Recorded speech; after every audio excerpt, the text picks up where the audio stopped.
한국이 선진국이라고? 아니, 한국은 야생동물을 잡아먹는 야만스러운 후진국이야. 현재 태국에서는 한국 사람들은 먹을 게 없어 야생동물을 잡아먹고 위생이 끔찍할 정도로 지저분하다는 소문이 퍼지고 있다는데요. K-팝 때문에 이러한 실제 모습을 숨기고 있다고 이번 기회에 한국의 실체를 낱낱이 공개하겠다는 여성이 있습니다. 정말로 한국은 이 여성의 말대로 가난하고 야생동물을 잡아먹는 후진국일까요? 자세한 사연 지금 바로 알아보겠습니다. 아침 햇살이 내 얼굴을 비추고 나는 낡은 은색 웍에서 국수를 저었어요. 김이 습한 공기 속으로 올라가면서 내 팟타이의 달콤하고 매운 향기가 분주한 거리로 퍼졌죠. 제 이름은 마리예요. 이 작은 음식 노점은 내가 기억하는 한 제 인생의 전부였어요. 요리는 어머니에게 배웠어요. 어머니는 할머니에게 배웠죠. 한때 우리는 방콕 외곽의 농촌에서 쌀밭을 가꾸던 농부였어요. 하지만 세상은 변했고 우리도 그에 맞춰 변했죠. 제가 12살 때 부모님은 우리 농장을 팔고 도시로 이사하셨어요. 더 나은 미래를 위해서였죠. 그들은 저축한 돈으로 이 음식 노점을 사셨고 그것이 우리의 새로운 집이 되었어요. 방콕의 거리는 매일 수천 개의 이야기를 전해요. 오토바이는 차들 사이를 빠르게 지나가며 운전자는 커피, 트레이나 신선한 채소가 담긴 가방을 능숙하게 균형을 맞추며 운전해요. 거리의 상인들은 지나가는 고객들에게 외치며 그들의 목소리는 그릴 위에서 지글거리는 소리와 관광객들의 즐거운 대화 소리와 섞여요. 공기는 구운 닭고기, 신선한 망고, 끝없이 흘러가는 교통의 배기가스 냄새로 가득 차 있어요. 제 노점은 세 개의 번화거리가 만나는 완벽한 위치에 있어요. 왼쪽에는 수파트라 아주머니가 신선한 과일을 팔고 오른쪽에는 차이 아저씨가 음료를 팔며 시원한 코코넛 워터와 달콤한 태국차를 제공해요. 우리는 이곳에서 서로를 지켜보며 가족처럼 지내고 있어요. 도시는 우리 주변에서 숨쉬고 움직이며 우리는 그 속에서 함께 살아가고 있어요. 모든 것이 바뀐 건 5년 전 한국 기업들이 들어오면서였어요. 그중 가장 큰 현대는 제 노점에서 2블록 떨어진 곳에 공장을 지었어요. 거의 하룻밤 사이에 우리 조용한 동네는 변했어요. 건설 작업자들이 나타나고 새로운 아파트와 가게들이 들어섰어요. 거리에는 다양한 얼굴과 새로운 언어들이 넘쳐났어요. 한국인 관리자들은 깔끔한 정장을 입고 태국 노동자들은 파란색 유니폼을 입고 걸어 다녔어요. 처음에는 변화가 두려웠어요. 이 외국인들이 태국 음식을 좋아할까? 아니면 자기 나라 음식을 더 선호할까? 하지만 제 걱정은 금방 사라졌어요. 한국인 근로자들이 제 요리에 반응하는 모습을 보고 나서요. 그들은 제 팟타이를 좋아했어요. 새콤한 타마린드 소스가 자기 나라 음식과 비슷하다고 하더라고요. 제 그린 커리를 아주 좋아했지만 매운 걸 좋아하는 그들은 종종 밥을 추가로 요청했어요. 제 망고 스티키 라이스는 더위가 가장 심한 계절에 특히 인기가 있었어요. 망고가 잘 익어서 달콤했거든요. 한국인 고객들은 제 평소 태국 고객들과는 달랐어요. 그들은 항상 그룹으로 와서 큰 소리로 웃고 얘기했어요. 음식을 사진 찍어 가족들에게 보내기도 했어요. 많은 사람들이 번역 앱을 사용해서 저와 대화하려고 했고 제 요리법이나 제 삶에 대해 궁금해했어요. 그들은 팁을 아끼지 않았고 항상 가벼운 인사를 하며 감사하다고 말했어요. 그 모습이 참 귀여웠어요. 장사는 번창했어요. 처음으로 부모님께 정말 휴가를 선물할 수 있었어요. 우리는 노점을 새로 장비로 업그레이드했어요. 더 큰 냉장고, 더 좋은 스토브, 그리고 고객들이 앉아서 음식을 즐길 수 있는 작은 좌석 공간도 만들었어요. 저는 더 큰 꿈을 꾸기 시작했어요. 언젠가는 진짜 레스토랑을 열어보는 것도 좋겠다 싶었죠. 하지만 좋은 시절은 오래가지 않아요. 소문은 작게 시작됐어요. 비가 오기 전에 빗방울처럼요. 태국 노동자들은 한국 관리자들의 엄격한 규정에 불만을 제기했어요. 지역 상인들은 한국 고객들이 가격 흥정을 너무 심하게 한다고 불평했어요. 어떤 사람은 한국인 근로자들이 밤늦게 길거리에서 떠돌이 개들을 잡는 걸 봤다고 했고, 또 어떤 사람은 근처 절터에 살고 있는 야생 원숭이들을 잡아간다고 주장했어요. 저는 그런 이야기를 믿고 싶지 않았어요. 제가 아는 한국인들은 친절한 사람들이었고 제 음식을 좋아하며 저를 존중해줬어요. 하지만 소문이 커질수록 제 노점에 태국 고객들이 줄어들었어요. 일부는 저를 피해 빠르게 지나갔고 시선도 피했죠. 한때 친근했던 동네의 분위기는 점점 긴장감으로 가득 차고 있었어요. 마치 몬순이 오기 전에 무거운 공기처럼요. 매일 아침 저는 제 웍 앞에 서서 사랑하는 커뮤니티가 또 다시 변해가는 걸 지켜봤어요. 이번엔 그 변화가 좋지 않았어요. 여전히 고추와 바질 냄새는 공기를 채우고 교통은 여전히 바쁘게 지나가지만 뭔가 달라졌어요. 공포와 의심이 마치 원치 않는 손님처럼 거리로 스며들었고 저는 그것들을 어떻게 쫓아낼지 몰랐어요. 그때는 몰랐죠. 이 변화들이 제게 예상치 못한 여정을 가져올 것이라는 걸. 제가 세상에 대해 알게 될 모든 것들을 시험하게 될 여정을 말이에요. 저는 어느 날 저녁 제 음식 노점에 앉아서 공장 건물 뒤로 지는 해를 바라보고 있었어요. 평소에 오던 노동자들의 발길이 거의 끊겼고 제 퀄리티 좋은 팟타이 면도 낭비되고 있었죠. 아침에 사온 신선한 망고도 손도 못 대고 남아 있었어요. 지난달만 해도 주문을 따라가기가 정도였는데 이제는 보도블록에 있는 균열을 3시간만 남았어요. 그때 태국인 공장 노동자들이 제 노점을 지나가며 속삭이면서 근처 테이블에 앉아있던 한국인 직원들을 가리키고 있었어요. 그들의 말을 들으니 속이 울렁였죠. 거기서 먹지 마. 거기서 어떤 고기를 먹을지 누가 알아?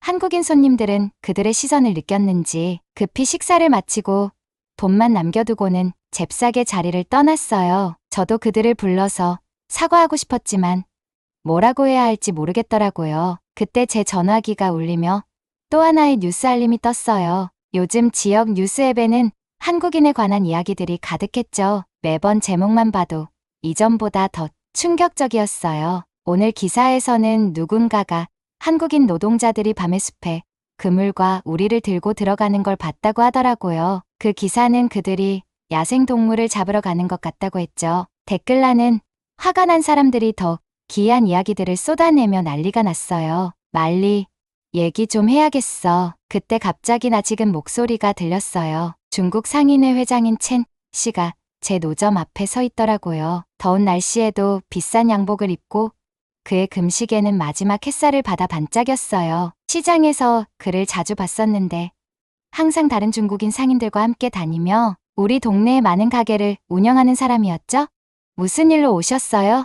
저는 걱정되는 마음을 감추고 최대한 밝게 물었어요. 그는 플라스틱 의자에 앉으며 실크 손수건으로 이마를 닦았어요. 말리, 너의 상황을 지켜봤어. 내 가게가 이 한국인들 때문에 힘들어지고 있어. 저는 반박하려 했지만 그는 손을 들며 말을 멈추게 했어요. 그들 옹호하지 마. 주변을 봐. 그들이 온 이후로 모든 게 바뀌었어. 우리 동네를 차지하려 하고 원주민 손님들은 다 떠나고 이제 이런 불안한 소문들까지. 그는 한숨을 쉬며 고개를 저었지만 그 눈빛은 걱정과는 달리 뭔가 다른 감정을 숨기고 있는 것 같았어요. 그 소문이 사실이 아닐 수도 있어요. 저는 조용히 말했어요. 제 마음속에 항상 저를 존중해준 한국인 가족들이 떠올랐거든요. 첸 씨는 앞으로 몸을 기울이며 말했어요. 하지만 만약 그 소문이 사실이라면 진실을 알고 싶지 않아요?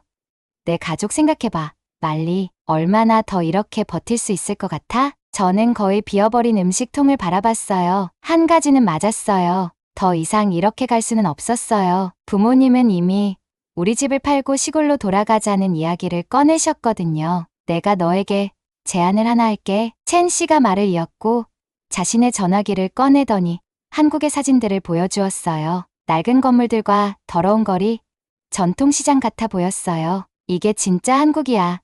그들이 우리에게 믿게 하려는 화려한 모습이 아니라 나는 내가 거기 가서 모든 걸 기록해 오길 원해. 그들의 뒤떨어진 방식들을 세상에 보여줘. 저는 심장이 빠르게 뛰기 시작했어요. 저를 한국에 보내라는 거죠? 그는 고개를 끄덕이며 봉투를 꺼냈어요. 모든 비용은 내가 다 낼게. 그리고 너의 가족이 1년 동안 편안하게 지낼 수 있을 정도의 돈도 줄게. 그는 봉투를 제게 밀어넣었어요. 저는 그 안을 살짝 들여다봤어요. 제가 평생 본 적도 없는 돈이 들어 있었어요. 근데 왜 저예요?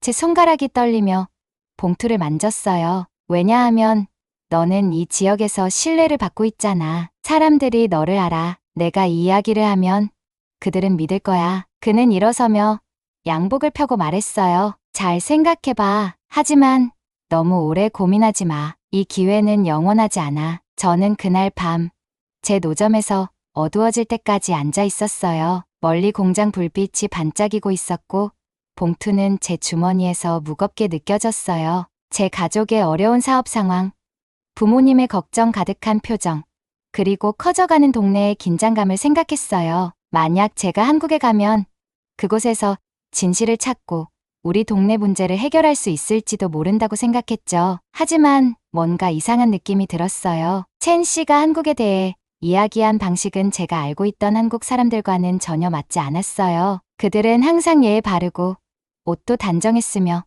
똑똑해 보였거든요. 그럼에도 불구하고 그 봉투 속 돈은 우리 가족의 모든 문제를 해결할 수 있을 만큼 충분히 많았어요. 그날 밤 늦게 저는 결정을 내렸어요. 저는 한국에 갈 거예요. 하지만 첸 씨가 원하는 대로만 진실을 찾으려고 가는 게 아니었어요. 제가 찾고자 하는 진실은 그게 아니었어요. 저는 그곳에서 진짜 진실을 찾아낼 거예요. 그때는 그 결정이 제 생각과 삶을 완전히 바꿀 줄은 몰랐어요. 비행기에서 내리자마자 가장 먼저 느낀 것은 모든 게 너무 조용하다는 거였어요. 인천공항에는 수백 명이 오가는 상황이었지만 제가 집에서 자주 경험하던 그런 혼잡한 분위기는 전혀 없었어요. 소리 지르는 사람도 밀치는 사람도 없고 그냥 기계의 부드러운 소음과 조용한 대화만 들렸죠. 저는 잠시 걸음을 멈췄어요. 작은 배낭이 한쪽 어깨에 걸려 있었고요. 전혀 예상하지 못한 풍경이었어요. 제가 들었던 대로라면 혼잡하고 뒤처진 나라일 거라고 생각했는데 여기서는 마치 과학 영화에서나 볼 법한 모습이 펼쳐져 있었어요. 유리벽이 하늘로 높이 올라가며 곡선형 천장과 맞닿았고 커다란 창문을 통해 햇빛이 쏟아져 들어왔어요. 바닥은 너무 깨끗해서 제 모습이 비칠 정도였고요. 출입국 심사를 향해 걸어가던 중 작은 로봇 하나가 제 옆으로 다가왔어요. 화면에 웃는 얼굴이 떠 있고 완벽한 태국어로 말을 걸었죠. 한국에 오신 걸 환영합니다. 출입국 심사 방향을 안내해 드릴까요? 저는 깜짝 놀라서 거의 뛰쳐나올 뻔했어요. 제 나라 공항에서 가장 첨단의 기술이라고 해봐야 전자 게시판이 전부였고 그마저도 제대로 작동하지 않는 경우가 많았거든요. 그런데 여기는 로봇이 제 언어로 말을 걸고 도와주겠다고 하니 정말 놀라웠어요. 출입국 심사 과정도 정말 놀라웠어요. 긴 줄도 없고 불친절한 직원도 없었어요. 대신 저는 기계 앞에 서서 여권을 스캔하고 사진을 찍었어요. 몇 분 안에 끝났죠. 방콕에서는 이 과정이 몇 시간이 걸리기도 했는데 말이에요. 저는 손이 떨리면서 전화를 꺼내 회장님의 지시사항을 다시 확인했어요. 저는 한국에 뒤떨어진 모습을 담아야 했는데 여기서 보고 있는 모든 것은 전혀 다른 이야기였어요. 화장실은 깨끗하고 고급 기술이 적용된 화장실에는 버튼이 TV 리모컨보다 많았어요. 표지판은 여러 언어로 되어 있었고 건물 곳곳에 무료 와이파이가 완벽하게 작동하고 있었죠. 저는 택시 대신 기차를 타기로 했어요. 회장님께서 위험한 한국의 대중교통에 대해 경고하셨지만 공항 철도역은 제가 다녀본 대부분의 호텔보다 더 깨끗했어요. 티켓 기계에는 큰 터치스크린이 있었고 태국어, 영어, 중국어 등 여러 언어로 선택할 수 있는 옵션이 있더라고요. 저는 신용카드로 간단히 티켓을 샀어요. 기차는 정확히 시간에 맞춰 도착했어요. 기차 안은 아주 깨끗했고 편안한 좌석의 디지털 화면이 여러 언어로 다음 역을 안내하고 있었어요. 한 노인이 제 옆에 앉았고 제가 배낭을 다루는데 어려움을 겪자 바로 상단 선반에 넣는 걸 도와주셨어요. 그분은 따뜻한 미소를 지으며 제게 사탕 하나를 건네주셨죠. 제가 기대했던 무례하고 불친절한 모습은 전혀 없었어요. 서울로 향하는 기차 안에서 저는 창밖을 바라보며 얼굴을 가까이 붙였어요. 창밖 풍경이 빠르게 지나갔어요. 정돈된 농장들, 현대적인 공장들, 하늘을 향해 쭉쭉 뻗은 아파트들이었죠. 모든 게 체계적이고 계획적이며 잘 관리되고 있는 것 같았어요. 제가 들었던 가난하고 어려운 지역은 어디에 있나요? 첫 번째 목적지는 서울의 전통시장이었어요. 회장님께서 여기서 진짜 한국을 찾아보라고 하셨죠. 더럽고 뒤처진 모습들을 여기서 찾을 수 있을 거라고 하셨으니까요. 그런데 시장 입구에 들어서자마자 저는 전혀 다른 세상에 온 것 같은 느낌이 들었어요. 맞아요. 전통적인 시장은 맞았어요. 길거리 음식과 채소, 생활용품을 파는 상인들이 있었죠. 그런데 제가 상상한 것과는 전혀 달랐어요. 보행로는 깨끗하고 비를 막을 수 있도록 덮개가 있었어요. 각 가게는 디지털 결제 시스템을 갖추고 있었고, 많은 상인들이 외국인 손님을 돕기 위해 태블릿을 목에 걸고 있었어요. 저는 한국 상인들이 외국인 관광객들과 어떻게 소통하는지 보고 정말 놀랐어요. 상인들은 인내심을 가지고 친절하게 대하며 진심 어린 미소로 무료 샘플을 제공하곤 했죠. 한 과일 상인은 제가 한국계를 시도해보라고 강력히 권유하면서 두 손으로 두꺼운 조각을 잘라 건네주었어요. 그 제스처는 제 문화에서 보여주는 존경의 표시였어요. 음식 냄새가 제 배를 울리게 했어요. 냄새를 따라가다 보니 떡볶이라는 음식을 파는 작은 식당을 찾았어요. 메뉴를 보며 조금 혼란스러워하고 있자 주인 여주인장은 바로 태블릿을 꺼내서 태국어로 사진과 설명을 보여주셨어요. 제가 주문하자 그녀는 태국인의 입맛에 맞게 매운맛을 조절해 주었어요. 시장에 서서 고향을 떠나 처음으로 먹어본 최고의 음식을 먹으면서 저는 눈물이 고였어요. 제가 한국에 대해 믿었던 모든 것, 회장님이 기대하라고 하셨던 것들이 틀렸다는 걸 깨달았어요. 이곳은 전혀 뒤처진 나라가 아니었어요. 오히려 많은 나라들이 이곳보다 뒤처져 있을 정도였죠. 저는 다시 전화를 꺼내 회장님의 메시지를 확인했어요. 그가 말했던 야만적인 관행과 미개한 행동은 이제 너무 어이없게 느껴졌어요. 저는 그가 주장한 내용을 뒷받침할 증거를 찾으러 왔는데 대신 저는 현대적이고 효율적이며 친절한 사회를 발견한 거였어요. 이곳은 제 고향 사람들에게 잘못 전달된 곳이었어요. 아침 햇살이 밝게 비추던 그때 저는 서울의 다른 전통시장으로 향하고 있었어요. 발걸음이 점점 빨라지면서 가슴이 두근거렸어요. 드디어 이곳이었어요. 태국에서 큰 분노를 일으킨 개고기 산업에 대한 진실을 마침내 밝혀낼 장소가 바로 여기에 있었죠. 거리는 예상과 달리 깨끗하고 정돈돼 있었어요. 붉은색의 등불들이 건물 사이에 걸려서 바람에 살짝 흔들리고 있었어요. 공기는 향신료와 구운 고기의 냄새로 가득했지만 제가 예상했던 그런 냄새는 아니었어요. 대신 한국 바비큐 근처 빵집에서 각 구운 빵 냄새가 섞여 있었어요. 저는 천천히 걸으며 제 핸드폰에 하나하나 메모를 남겼어요. 젊은 한국인들이 쇼핑백을 들고 지나가면서 사진을 찍고 있었어요. 그들은 행복해 보였고 다양한 간식들을 사 먹으려고 음식 가판대에 멈춰섰어요. 모든 것이 공개적이고 환영받는 분위기였죠. 저는 몇 시간을 보냈어요. 시장의 구석구석을 돌아다니면서 개고기를 파는 세 군데 식당을 찾긴 했지만 그곳들은 오래된 건물 안에 숨어 있었고 인기 있는 장소는 아니었어요. 대부분은 전통의학을 믿는 어르신들이 주로 방문하는 곳이라는 안내문이 붙어 있었죠. 대부분의 식당은 현대적인 한국 퓨전 음식, 중국 특선 요리, 그리고 국제적인 요리를 제공하고 있었어요. 저를 가장 놀라게 한 것은 개고기에 대해 물어봤을 때 많은 젊은 한국인들이 보인 반응이었어요. 대부분은 코를 찡그리며 싫다는 표현했어요. 그건 이제 구식이에요. 한 대학생이 신중한 영어로 말했어요. 우리는 이제 그걸 안 먹어요. 걔는 이제 애완동물이죠. 음식이 아니에요. 저는 작은 카페에 앉아 생각을 정리하려고 했어요. 카페 주인인 나이 드신 한국 여성이 차 한 잔을 가져다 주셨고 돈은 받지 않으셨어요. 무슨 일 있어요? 그녀가 고운 영어로 말했어요. 제 임무에 대해 설명하자. 그녀는 슬픈 표정으로 고개를 저었어요. 그 이야기는 오래된 거예요. 그녀는 이야기하며 제 앞에 앉았어요. 한국은 많이 달라졌어요. 주변을 보세요.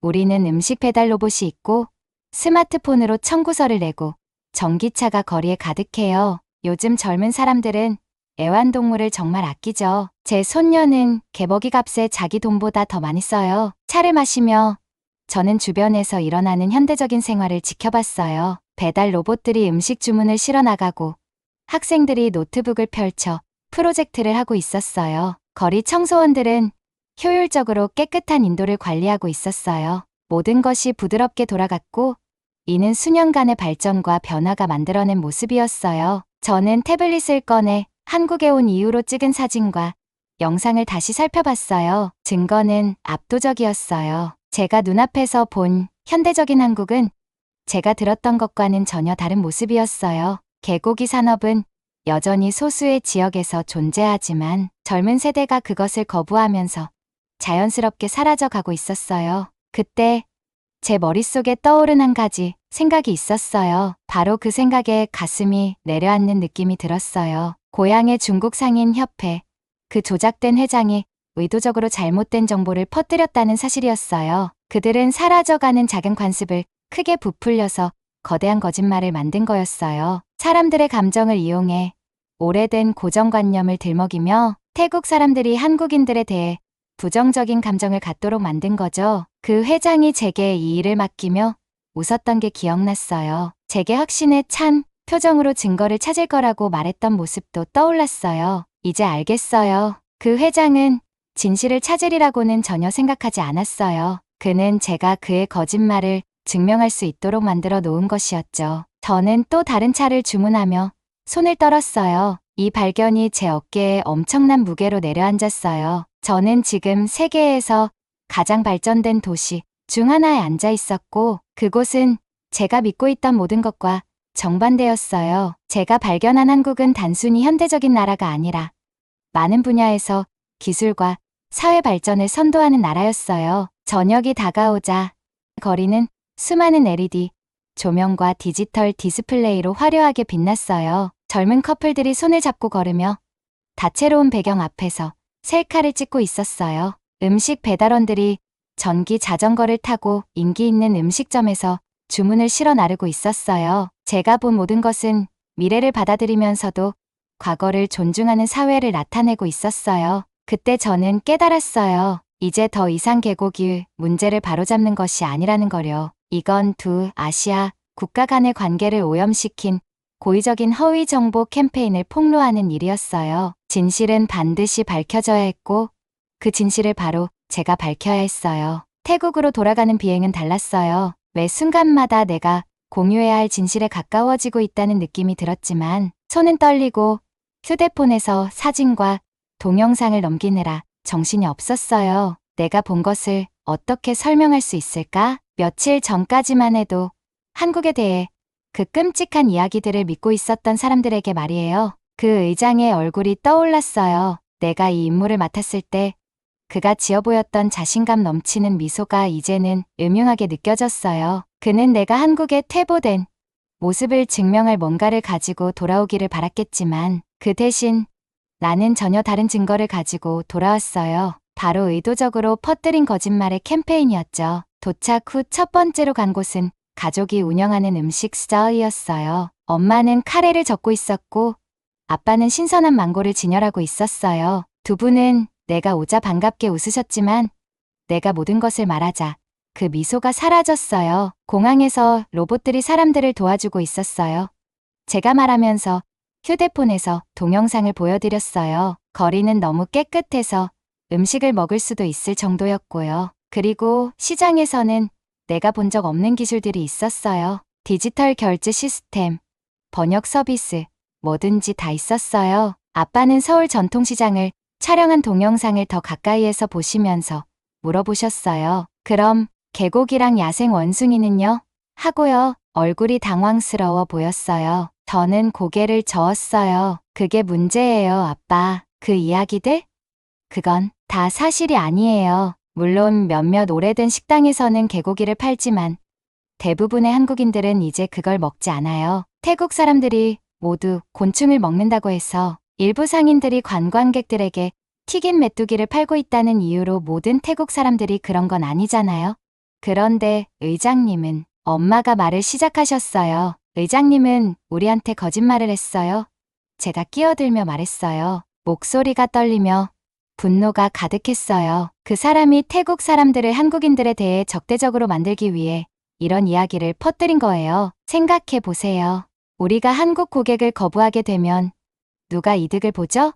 한국인들을 위험하거나 미개한 사람들처럼 취급하면 누가 이득을 보죠? 저는 그동안 모든 것을 기록한 노트를 꺼냈어요. 중국 상인 협회의 회의, 그들이 계획한 미디어 캠페인, 지역, 신문과 소셜 미디어를 조작한 방법 등 모든 것이 거기에 있었어요. 그들의 이익을 지키기 위해 만들어낸 거짓말의 거미줄이었죠. 그날 저녁, 저는 우리 거리의 다른 음식 장사하시는 분들을 다 우리 가게로 초대했어요. 가게 문을 닫고 난 뒤 20명이 넘는 사람들이 우리 작은 공간에 몰렸어요. 저는 아빠의 오래된 프로젝터에 휴대폰을 연결했고 우리 가게 뒤에 하얀 벽이 내가 발견한 한국을 보여주는 화면이 되었어요. 이곳은 인천공항이에요. 제가 말하며 매끄러운 터미널과 친절한 로봇 도우미들이 나오는 동영상을 틀었어요. 그리고 여긴 서울의 전통시장이에요. 화면에는 태블릿으로 결제를 처리하는 상인들, 전 세계에서 온 관광객들이 한국의 길거리 음식을 즐기는 모습이 나왔어요. 그럼 우리가 들은 이야기들은요? 옆집에서 국수를 팔고 있는 차이 아저씨가 물었어요. 뉴스 보고서들은요? 저는 깊은 숨을 쉬었어요. 그 보고서들은 한국인들을 두려워하게 만들려는 사람들이 돈을 주고 만든 거예요. 그 사람들이 우리에게 한국 고객을 거부하게 만들어서 우리 상업, 공동체를 통제하려는 거죠. 그들은 우리의 두려움과 편견을 이용해서 우리를 조종하고 있는 거예요. 그들에게 더 많은 증거를 보여주었어요. 몇몇 상인들은 놀라며 숨을 들이켰고 다른 사람들은 믿기지 않는다는 표정을 지었어요. 우리는 이걸 모두에게 알려야 해요. 쿤차이 아저씨가 화를 내며 말했어요. 하지만 그게 그렇게 간단할 리 없다는 걸 알았어요. 의장님과 그 협회는 강력했어요. 그들은 돈, 영향력, 그리고 많은 인맥을 가지고 있었죠. 그들에 대해 공개적으로 말하는 건 위험할 수도 있었어요. 그래도 저는 시도해야 했어요. 작은 것부터 시작했어요. 한국에서의 제 경험을 나누는 소셜 미디어 계정을 만들었죠. 매일 한국에서 찍은 사진과 동영상을 올리면서 진짜 한국을 보여주었어요. 한국 사람들의 친절함, 그들의 진보적인 기술, 그리고 전통을 존중하는 모습 등을 글로 썼어요. 놀랍게도 제 글은 주목을 받기 시작했어요. 한국을 방문한 다른 태국 사람들도 그들의 경험을 공유하기 시작했죠. 곧 지역 뉴스 사이트에서 이 이야기를 다루기 시작했어요. 의장이 통제하는 언론이 아니라 작은 독립적인 사이트들이었어요.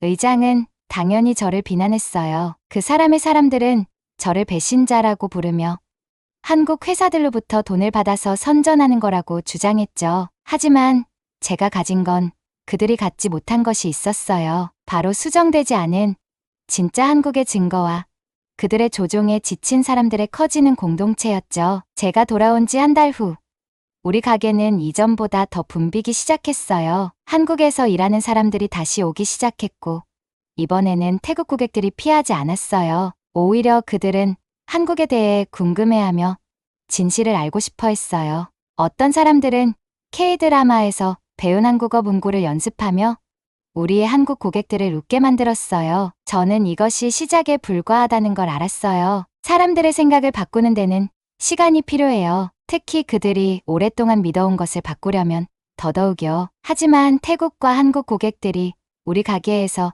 식사하며 이야기를 나누는 모습을 보면서 희망을 느꼈어요. 진실이 마침내 하나씩 세상에 드러나고 있었어요. 어느 날 한국인 엔지니어인 민지가 식사를 마친 후 저에게 다가왔어요. 선생님의 이야기가 많은 걸 바꿨어요. 그녀는 자신이 배우고 있는 태국어로 조심스럽게 말했어요. 저와 제 동료들은 이제 여기에서 환영받는 기분이에요. 감사합니다. 그녀의 말은 제 마음을 깊이 울렸어요. 저는 깨달았어요. 제 여정이 거짓말을 폭로하는 것만이 아니었다는 걸. 그것은 사람들 사이에 다리를 놓는 일이었어요. 제가 한국에서 발견한 진실은 단순히 소문을 반박하는 것이 아니라 서로 배워가며 마음을 열 때 진정한 발전이 이루어진다는 이해였어요. 저는 종종 인천공항에서 그 순간을 떠올려요. 제 편견이 얼마나 잘못되었는지를 처음 알게 되었을 때의 그 순간을요. 그 이후 매일매일 저는 다른 사람들이 그들의 발견의 순간을 경험할 수 있도록 돕고 있어요. 가끔은 제 한국식 요리를 맛볼 때, 또 가끔은 서울의 아름다운 공원과 사원을 담은 사진을 볼 때 그 일이 일어나요. 다른 때는 우리가 서로의 희망과 꿈을 나누는 간단한 대화 속에서 그 꿈들이 결국 그렇게 다르지 않다는 걸 깨닫게 되죠. 저희 음식점은 이제 단순히 먹을 곳이 아니에요. 그것은 소문보다는 진실을, 두려움보다는 이해를, 분열보다는 우정을 선택했을 때 일어날 수 있는 일의 상징이 되었어요. 매일 아침 문을 열 때마다 태국인과 한국인 고객들이 함께 앉아 웃으며 식사를 나누는 모습을 보면서 이게 진짜 발전이라는 걸 알아요. 그것은 거창한 제스처나 극적인 변화 속에서가 아니라 사람들이 하나씩 한 끼씩 모여가는 작은 일상 속에서 이루어지는 것이니까요.